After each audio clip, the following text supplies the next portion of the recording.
Good afternoon.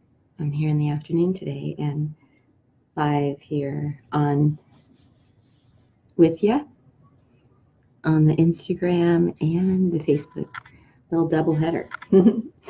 And I'm excited to share this content today that I really got from listening to one of my favorite teachers. And it is just so spot on and so helpful to me. Like, I just wanted to share it with you. And then it's also something that I'm totally excited to weave into this day treat that we're doing this Friday in Long Beach.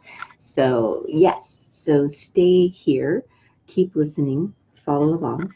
If you want to get some of these tips from me that I am translating from Bentinho Massaro, who's like this kind of a punk rock spiritual teacher these days, who's super awesome and clear. And this is the kind of thing you might get from a lot of traditions and spiritual teachings, but this is just really clear and like exactly where I'm at with my learning and my understanding and what I'm going for in my awareness and practices, right? So I'm just super excited to share with you. So I don't usually have things written down when I make videos, but this time I do, because I took some notes because I wanted to just share this clarity of, and this is a spiritual thing if you're interested, really. Well, you could also call it just being more in touch with your truth, your heart, like what's important to you and living from that more, and even ways to understand our feelings more and live a lot differently within things like our feelings and our experiences, right? So this is 3 steps I want to share with you on how to keep your frequency high.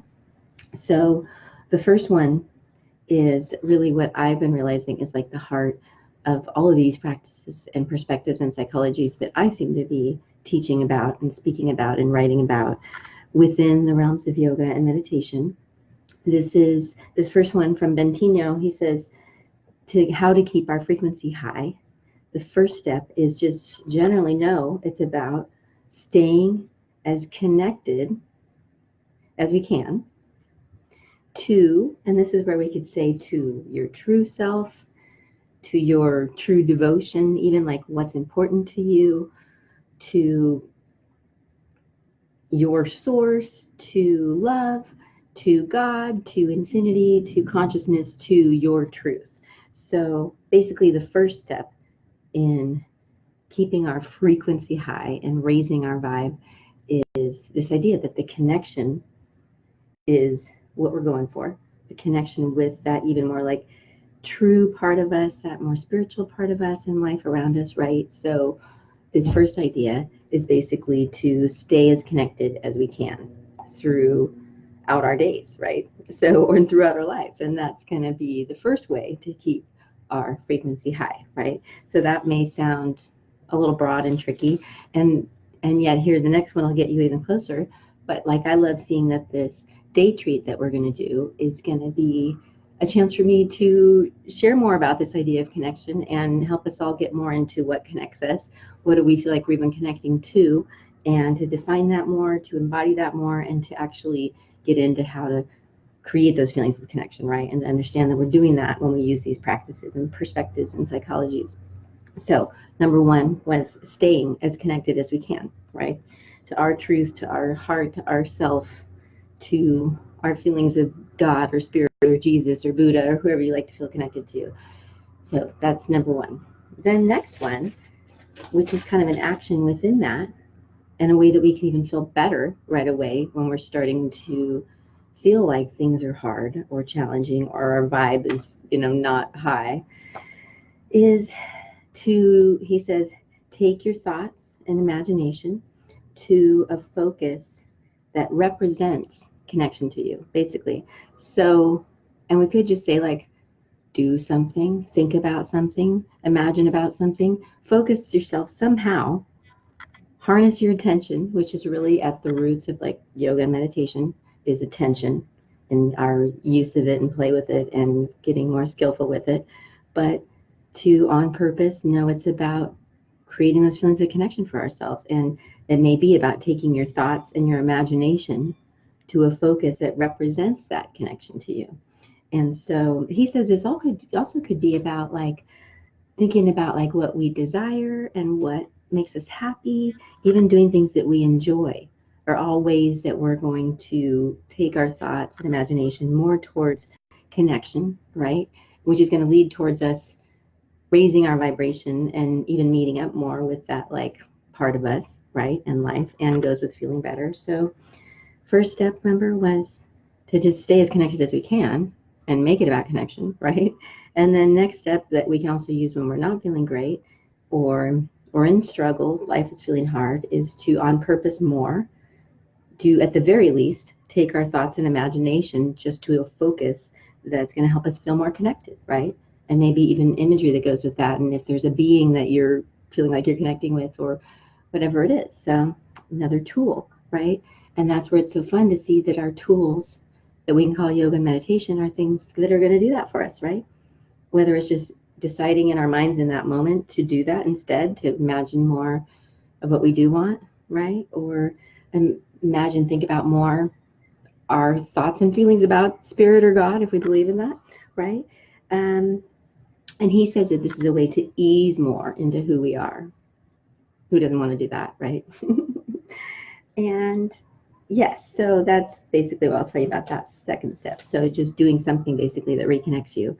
And oh, I was going to say, so you can see that things like journaling is totally a way that you're doing that, right? Or if you're going on a walk or using an affirmation or even a blend of all those things, which we'll be doing at the day treat, is that basically, right? Like finding ways that we can take our thoughts and imagination more towards a focus that represents connection for us, and that's going to be part of re-raising our vibe or keeping us in a higher vibe to just get more in that lifestyle even, right?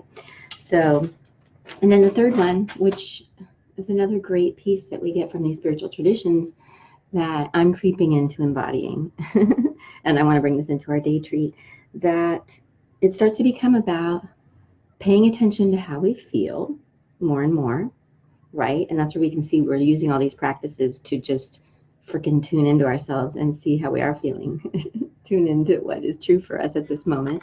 So paying attention to how we do feel, but then right away, starting to always know that feeling bad is a good sign and that it's a signal that our guidance is working, right? It's like a guidance compass, our feelings, so that we can start to see that as we just get more aware of how we're feeling and then not starting to know that feeling bad means I'm out of alignment with what my heart really knows about this, what my soul is thinking about this, what my true self wants about this, or even if you believe in God, you know, like what God would think about this.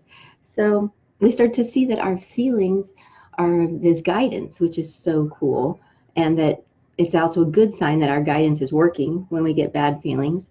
And so just that's that third step to like how to keep our frequency high or raise our vibe or basically just feel better, right? Or flow better would be to start to pay attention to how we feel more and do more things that help us do that. And maybe in that more non-judgmental way, right? Without judging it. Oh yeah. And that's what he also says too, that part of that too is because when we instead have those negative feelings and then we decide that's bad that we have those feelings, then we just kind of start to go in a negative momentum spin of feeling bad instead of recognizing it's like guidance, probably telling us that we're probably thinking and focusing and remembering and feeling in ways that are very opposite than how our true self would feel or see it, right? Or our soul or our heart like even if we made it like our truth that we want to feel connected to is love, like if you just know you want to be living more from love, and that's that first piece, is that you're just aware that you want to be in that feeling of connection more, and then doing anything to get you more in those feelings of love, right, would be that step 2. And then the third one would be to start to read that feelings, especially when you're feeling bad, probably could tell you that you're not in that place of love like you even want to be, right? Whether it's with yourself or with other people or the world or your life or how you're looking at something. So yeah, so those are the 3 pieces. Isn't that so cool and great? I'm doing the double camera because I got Instagram, Facebook going at the same time. So hopefully that's not like unpleasant for you. So yes, I love this, and it's fun for me to see that that's what I get to do with the tools of yoga and meditation. And when I share them with you, that I'm teaching you ways to do all these things, right? Or reminding you of ways. So yeah, so it's pretty empowering, and I like that, and that's why I want to share it. So yes, and our day treat's coming up. Love to have you this Friday. Make sure the link is available to you wherever you see this video, and sign up so I can get ready for you. Okay. All right. I love you all, and thanks for being here. Namaste. Namaste on both cameras. Let's see. Here, here, and here.